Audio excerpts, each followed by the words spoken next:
Who Watches the Rewatchers, a Buffy rewatch podcast.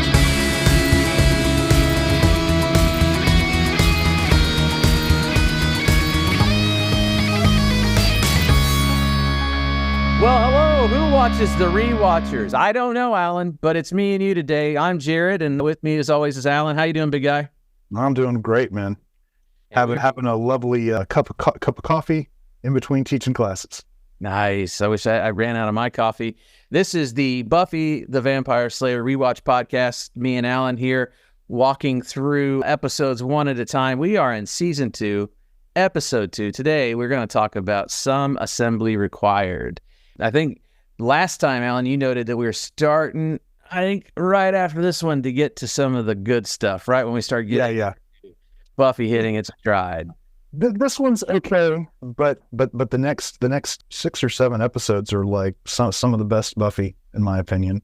Buffy bangers, as we might call them. Buffy bangers. Yeah, this one's okay. So Some Assembly Required is when you read some of the, the Vox and the AV Club's reviews, somebody said, well, they had to do their Frankenstein episode. And, right. And so that's what this is. Well, let's go ahead and take a dive. This one aired on September the 22nd, 1997. It was a Tuesday afternoon, and I was having a cup. No, I'm just kidding. Nice. But why don't we go ahead and dive on into this thing? Yeah. It opens with Buffy in the graveyard and Jealous Angel. Oh yeah, she's walking through, and there's a jealous angel, as you say, and this is another one of those moments where I'm like, he's supposed to be centuries old, but okay. Angel shows up, and he's like, "Whoa, I thought you'd be here with Xander." Right. You got to remember the episode before or whatever was the one where she did the sexy dancing with Xander. That's right. Bronze to make everyone upset, and so they have a little quarrel, showing the growing like for each other. I think he takes off, and by the way, great line here. Buffy says, "It was only one little dance, which I did to make you crazy." And then she says something like, what's the line after that? By the way, behold my success. Behold my success. Yeah, that was good. Yeah, I would probably have more lines to quote if I didn't watch it at 3 in the morning when I couldn't sleep. But she tries to follow him, but she can't because she falls into a grave, which is kind of funny. And when she's coming up, she looks around, and I guess kind of like a tracker, she notices like some bedded down spot in the grass, Yep. And a body, maybe something had been stolen or pulled out of the grave. A body had been stolen from it. It's not like a vampire has risen. Something else has happened here. Something else has happened. That's right. Right. So that's what's going on. And then we cut, right? That's kind of the opening, but then we cut next day. We're in the library. Yeah, in the library they're hanging out. Oh, and that's a great opening. This is probably the reason why you should watch this episode. If you were just going to pick certain Buffy episodes, this is not one that really matters. But if you should at least see it because of Giles practicing asking Jenny Calendar out as he's talking to the chair. I thought that was quite sweet and funny. It was. And so and we're humanizing Giles, and he's becoming a more fleshed out character, and I think that's also wonderful. That's right. But Buffy and Xander walking behind him, so he doesn't see it, and he keeps talking, and he's saying things like, would it be, I forget the words, but he's using very proper etiquette words, and kind of a deeper vocab to her interest in going on a date with him. That's funny. Yeah. From there, Buffy kind of tells him about the stolen grave, and I think she even gives him advice on how to ask out Jenny. She does. Ask her how she feels about Mexicans.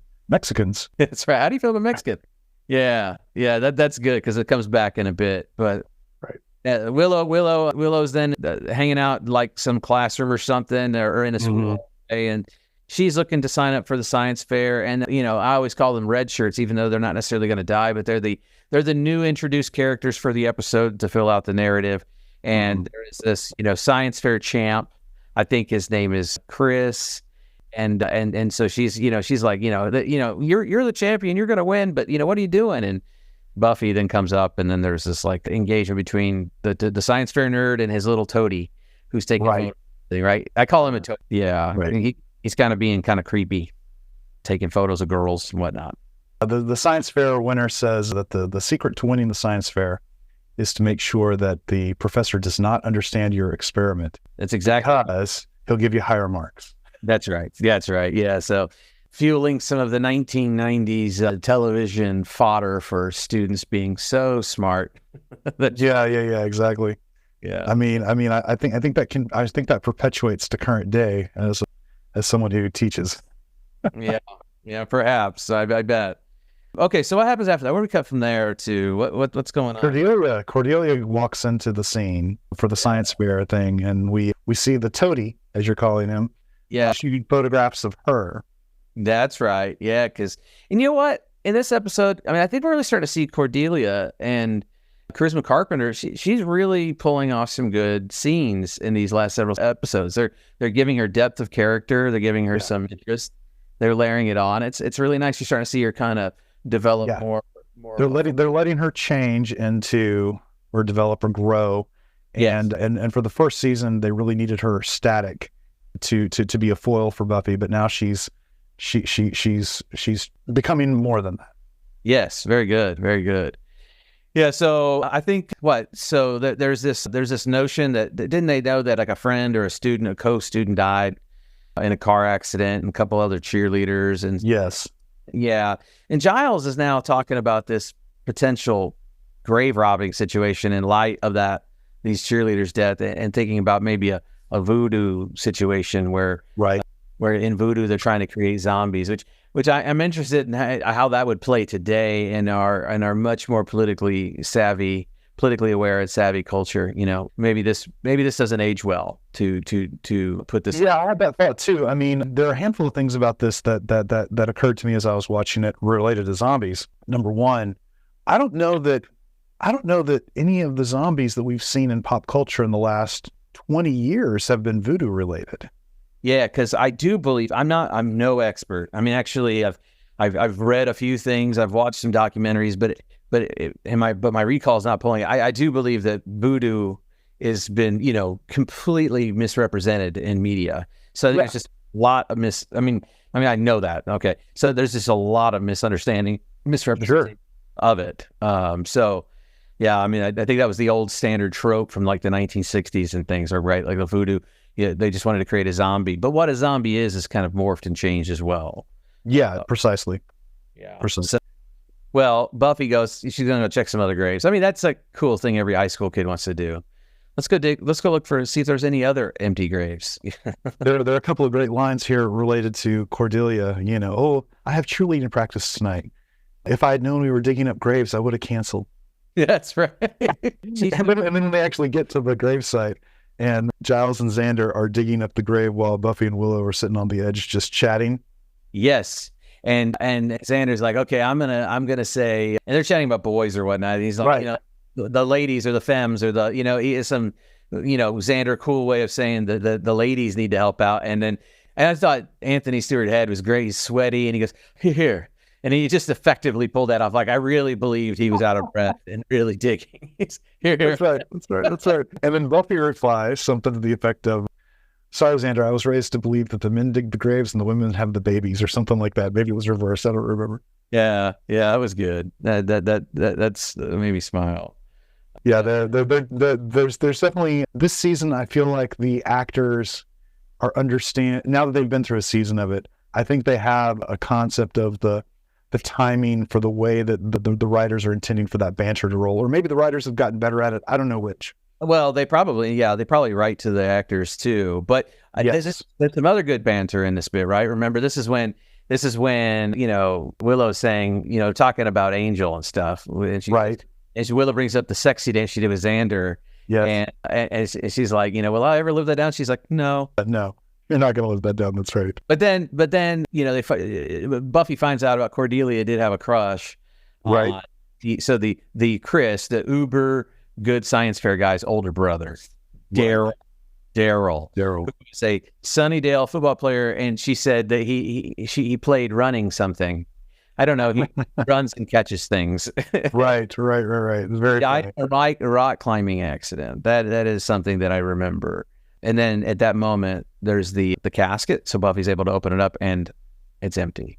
And then we cut to Cordelia.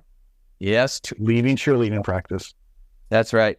She notices that someone's following her, and there's this kind of moment. She jumps into a dumpster, and it was an interesting cut because I looked at it again, and knowing that it was Angel, because I watched it twice, and it was we didn't get to record this last week because I was ill, so I watched it again last night, and it didn't. You weren't sure if it was going to be Angel or not, just the way they cut it, But it is Angel. She climbs out of the dumpster, and and he's there giving her some whatever. He has some sort of snarky thing to say to her. I can't remember what it was, but yeah, some snark. Always some snark.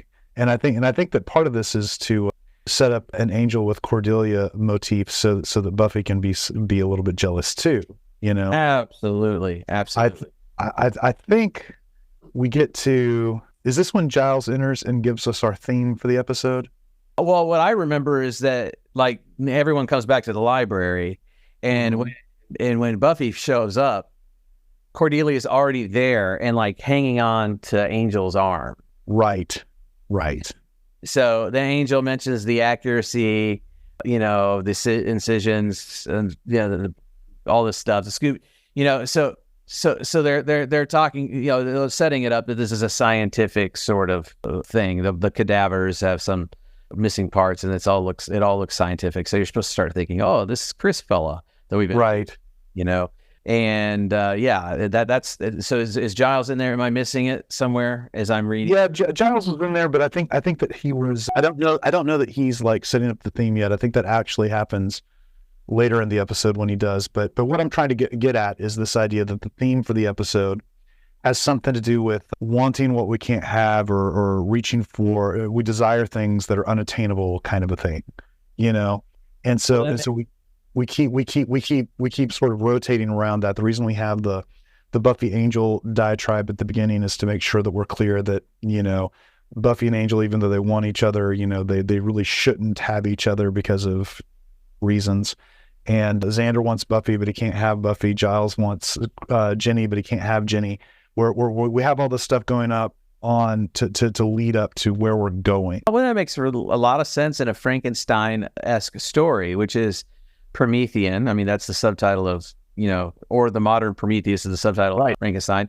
This is an overreach, right? It's always about sure. I mean, that's at least one meaning behind the Frankenstein story. Some people think it's about the African slave trade, but that's another story, another time.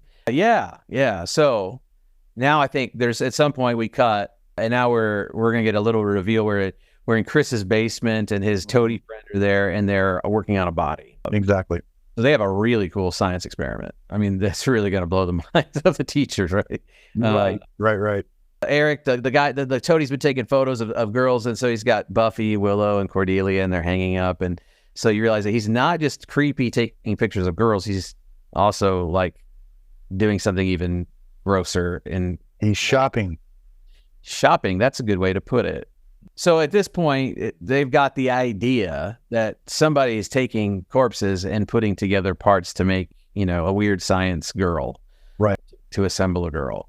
One criticism of this show I read somewhere saying why do all these Frankenstein stories start with the assembling of body parts and then they shock them alive or whatever? Why don't they just take one person, one body, and try to bring life back to? Why does it have to be an assemblage, which is always weird and gross? But whatever. That's the story as we have it. Sure. Oh, and it's there. It's actually there when Buffy says, "Why would anyone want to create a girl?" That's Xander who says people want what they can't have. That's right. You're right. The more unattainable, the more attractive, which is his whole thing for Buffy the whole time, and it's Willow's thing for him. The whole time too. So yeah, that's right. You're right. Giles is now also going to make the move on Jenny. So he's been practicing, and Buffy giving him his feedback. And remember how that goes? You wanna share that? Yeah. So basically, he says, "Miss Calendar," and she says, "Call me Jenny." And then he starts fumbling over his words, and he starts using 50 Cent, words that seem like they are inappropriate for him trying to ask out a girl.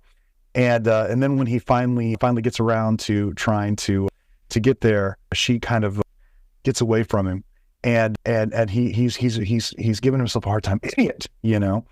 And then she turns around because he thought he'd missed his chance. She's gone, but then she comes back out the door, and they have a quick back and forth. And I think if I remember right, Jenny actually asks him out. Yeah, she's going to go to a football game, right? He's like, "What are you doing tonight?" Like, "I'm going to go to a football game. I love football. Blah blah blah blah blah. School spirit." Right, and then she does everything that he's trying to do. Right, and she does it so naturally and so off the cuff, and he's still sort of like jittery and she's got to go, so you can't talk to him right now. That's right. The thing. She's got to go. I got to go to teach class. I can't talk right now. But how about you come pick me up on the way to the football game, and you can tell me what you need to tell me then. Right. How do you feel about Mexican? That's right. So I was trying to tee you up. I thought you'd love that.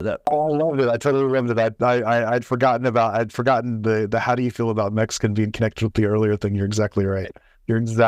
That's hilarious. All right. So then we get back to the science lab, and Giles is with the Scoobies. That's right. Yes. There's 3 female heads that were found in a dumpster. So that means that Eric and Chris, I guess Eric is the name of the toady, they're still searching for body parts. They're rejecting some, I guess. The toady warns Chris that the body that they have is going to deteriorate if the head isn't attached soon. I don't know why. Errol, the monster, has been revealed. Has come back from the grave. It looks all Frankenstein monsterish. Yep. He's got like a greenish color and stitches, and you know, there is this. He's one in Frankenstein's Bride, which is the better Frankenstein movie of the Universal Pictures. He promised to provide me with a companion, and then he shows him a bunch of photos of the women from his shopping spree, and of course chooses Cordy. Where do you right? Who incidentally I had a crush on back then, and I wrote a website for my first assignment building website. I mean, but in fairness, man, who did not have a crush on Cordelia? I know it. So they're back in the library. Willow and Giles, they're there. They realize that the head of a living female is needed since, let's see here, formaldehyde is talked about, speeds up natural decay and brain cells or something to that effect. Incidentally, and totally off of the topic of Buffy, I don't know if we've ever said on this show that I had a liver transplant a year ago. And one of the strange things about it is I asked the hospital if I could have my old liver. And they said, no one's ever asked us. And the doctor said, I think you get use out of this. I don't really fully know why, but they let me have it. And literally just 2 weeks ago, I finally took it out of the container it was in and put it in a jar. Now, I don't have formaldehyde, and that's really, really toxic stuff. So we had denatured alcohol. So I actually have it behind me in this bookcase. Nice. Way. But it's only there for people who want to see it, because it's not attractive. It was. I thought for sure you were. By the way, we're recording this about a week and a half before Halloween. Yeah, I was positive you were going to tell me that you're putting it out for a Halloween direction. Oh, it may.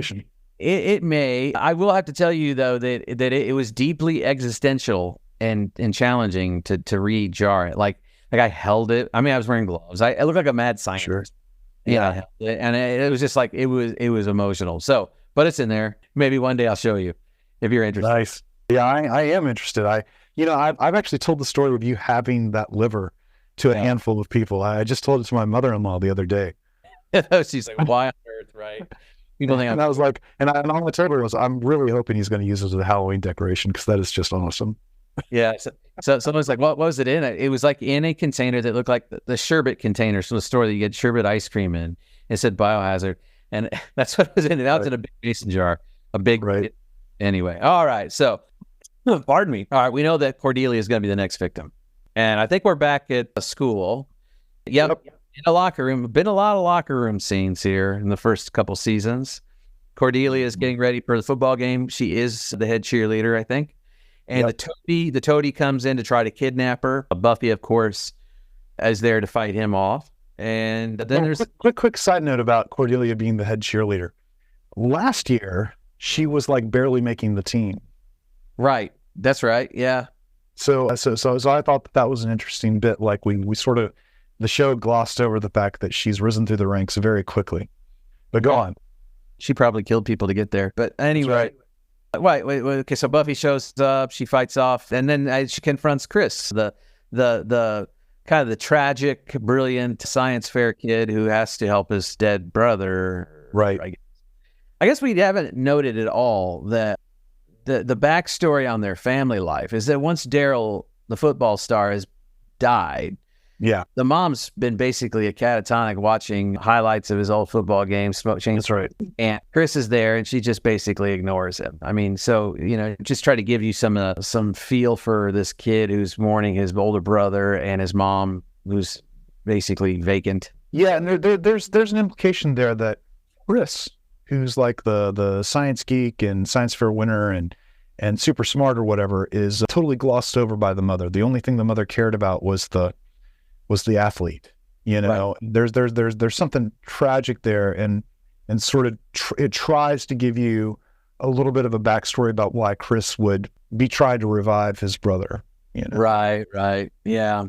I think there's a whole point where they're going to head back and into the house, but the Daryl is gone. He's gotten out, right? He's no longer there. Meanwhile, Giles and Jenny are at the football game on their sort of date.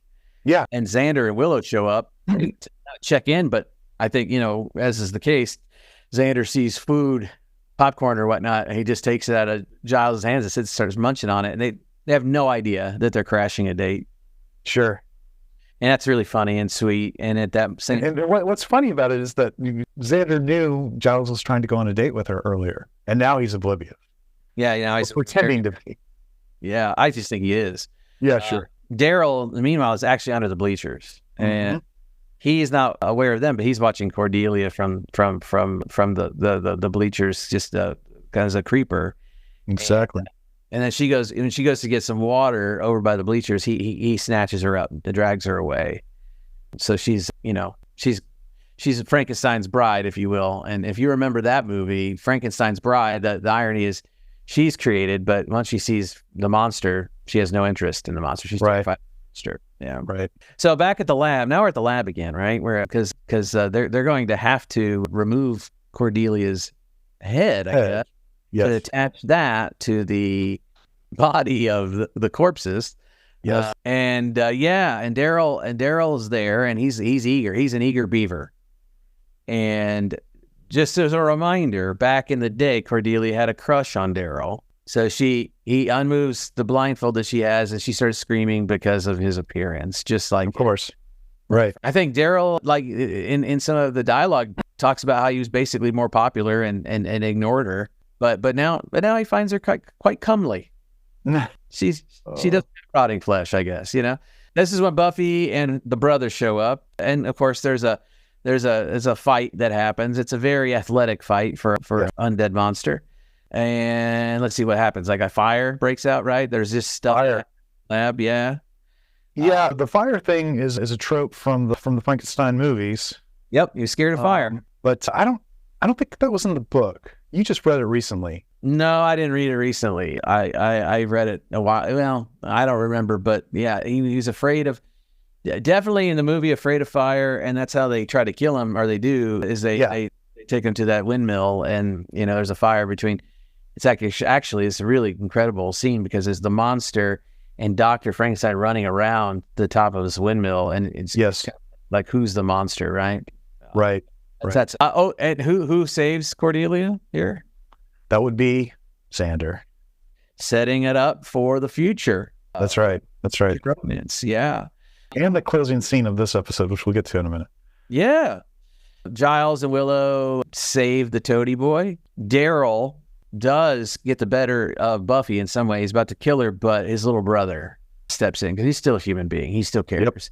Yep. And then I think the fire gets out of control and all that. And Daryl himself decides to die next to the companion, the headless companion that his brother's been making for him rather than escape. So, easy peasy. That's a good way to end the story. Yep. Done with it instead. I mean, you don't have the option of dusting the vamp the way that we have been in previous monsters. We got to get rid of the monster in a way that will leave as little remains as possible. So a fire is as good as anything, right? That's right. Buffy is talking to Chris, outside. That's when Angel shows up. Yep. And there's this kind of wrap up. This is a wrap up scene where they're all kind of wrapping up their ends. So Jenny's like, hey, Rupert, this is pretty fun. Let's go out again. Mm-hmm. Sweet again. And she says something like, what's the line? It's something about, they say never do anything too exciting on a first date because it's difficult to top. That's right. Yeah. And this is where, like, this is some vulnerability. This is where, like, Cordelia, this is, it's really sweet where she comes up and she's like, she's really thanking Xander for saving her life. And it's like, she's like truly human, truly emotional. And you would think this would be a great opportunity for Xander to win points with a girl or Sure. whatever. He just won points with her, but he misses it completely. Yeah, he misses it completely. He's saying to Willow right before Cordy walks up that he's seeing all these people that are connecting. And he's like, I can never connect with a girl. I don't remember exactly how he phrases it. Yeah. And then Cordy comes up and does her little speech. And then he sort of blows her off and he looks back at Willow and he goes, why is that? Why can't I connect with a girl? Yeah. It's like, yeah, it's that old thing. We don't always understand what's right in front of us. And that's right. To a T for a long time. And he grows up, though. That's one great story arc, is how he grows up in these ways. So then Buffy and Angel are now going on a walk through the cemetery, sort of to tie up the frayed bit at the beginning when they're in the cemetery and they're having an argument. And so now they're walking and he's being honest with her. And, I was jealous of, Xander's ability to be with you in the sunlight, I think was the line, but right, something like that. Jealous. She did the sexy dance with him and not with him. Right. And that's when Buffy says, hey, I don't love Xander, and walks him home. And that sets the kind of the slow burning little ember for them. It continues it along, Absolutely. Now, so when you see this episode and we're talking about all the Frankenstein tropes, do you have like a favorite version of the Frankenstein story? Well, those Universal Pictures movies are really good. James Whale does a great job because I think we probably talked. You asked me once, do I know what German Expressionism is? And I am familiar with how the German Expressionist movies influence those originals. Sure, movies. I really like those. I really like the one with De Niro as the monster and Kenneth Branagh is Frankenstein. I think that gets to the pain and torment, especially as the monster basically does the doctor in over time. Right. Yeah. Those are probably like those. There's a new version, not a version, but a new edition, a couple years old now, where Mary Shelley's Frankenstein is annotated by technologists and scientists. And you'll have environmental thinkers, you have scientists, technology, philosophers, and they'll talk about the bigger picture stuff. Cool. Which I found really, really kind of cool. But, for those of you who may or may not know this, but my day job is I'm a senior minister at this church in Atlanta, Georgia called Peachtree Christian Church.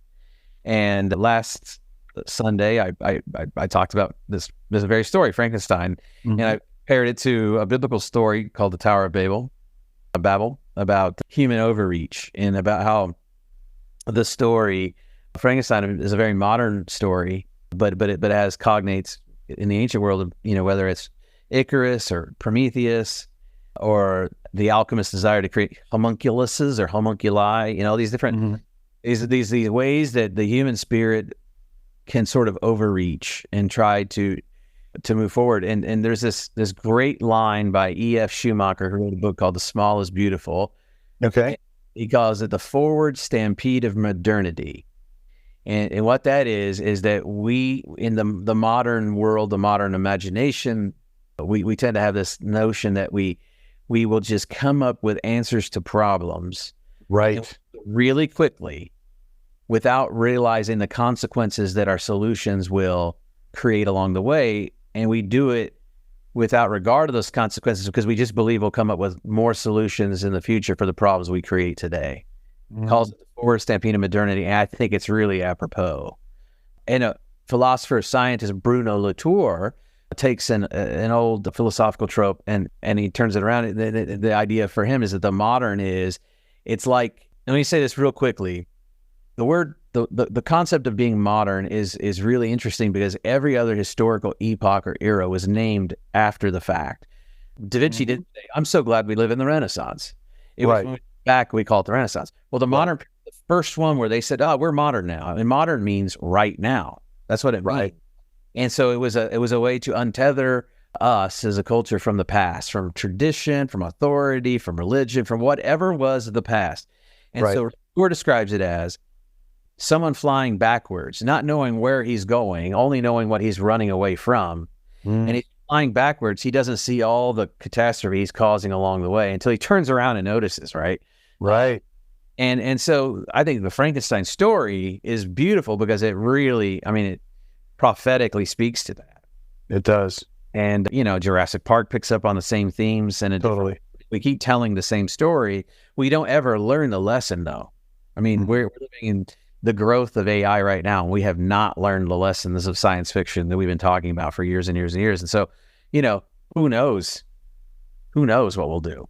So there you go. You didn't ask me that question, but you got a favorite? No. That's funny. I love it. One of the other versions of Frankenstein that I like, that I enjoy, is actually a TV show from around the same time period as this Buffy episode. There was an episode of the X-Files called the Postmodern Prometheus. Yeah. Yes. And that one's a fun one to watch. They shot it in all black and white, and it's got a good like Cher cameo and stuff, and it's very funny. Well, the missus and I are rewatching the X-Files right now. I don't know if I've told you that. No, you haven't told me that. Very slowly, and I got to tell you, man, I mean, this is like I watched it the first time through, and I rewatched it with her over 10 years ago now. But I decided I wanted to watch. You know what? We went to DC last month for the first time, and I went by the FBI building, and that made me want to watch X-Files. So every now and again, we'll watch one. And I always go, man, I'm like, man, this is really hard to watch. Like the first couple seasons, I think, are like that. Like it's just the storytelling, and it's like Mulder's kind of dumb, and you know, it's like the same format. Yeah, it's like, oh, this is going to happen when Mulder runs away from Scully, and Scully won't see it. You know, it's just, you know, right. Anyway, we were rewatching it, and I look forward to that episode because that sounds very cheeky. Yeah, that's great. And I actually think that the best X-Files episodes are either the ones that are stupidly funny or really, really horrific. You know, like so for example, probably my favorite X-Files episode is called Jose Chung's From Outer Space. Do you know this one? No, I don't remember the titles. Yeah. Oh, yeah. Well, so okay. Quick side note: back when I was watching the X-Files, it was before the advent of this thing that people did where they would like sell the DVD collections, or now, you know, you can just go and stream every episode. So the only way that I was able to watch the X-Files was either I or some friend of mine would videotape it, and then we'd exchange the VHSs. But the problem is for the X-Files is they never put the names of the episodes in the episodes, right? Yeah. So it used to be a game between me and my buddies who were videotaping the X-Files to name the episodes. And so, for example, one of my favorite names that I gave an episode was, you probably saw this one recently because it's in the first season. I called it the Amish Gigolo from Outer Space. I watched it last night. I know exactly what you're talking about. It's the gender fluid shape, weird culty. Yeah, absolutely. But the one that I'm talking about is the one that starts off with the couple who they're out on their first date, and the car breaks down and the girl's rolling her eyes, and these two aliens come down to get them. Yeah. And as the aliens are approaching, the girl says, "Jack, what is that?" And he says, "How the hell should I know?" Right? And then the aliens pull them out, and the aliens are confronted by this giant red, like stop motion kind of beast. And one of the aliens looks at the other one and he says, "Jack, what is that?" And the alien says, "How the hell should I know?" So that's the episode that I'm referring to. It's very funny, and it's definitely like a who said what from their perspective kind of an episode. And I think that those are very good for the X-Files. And the other ones that are really good for me are the ones that are like really, really disturbing. Like the one with the dude who's the serial killer episode where he's I don't remember that actor's name, but he plays in Lord of the Rings, I think, right? Yeah, that was the one that we just watched the other night. Is that where Scully's dad dies? Yeah. And, yeah. Oh yeah, that is good. He's a very effective actor in that. Yeah, 100%. So anyway, all that to say that the X-Files episodes where they have something in between those two extremes, I think are less effective, which is weird, you know. But getting back to Buffy, where Buffy is most effective is when that metaphor is super clear. And I think we're going to hit one of those next time. What's the next episode? It's Spike's introduction, man.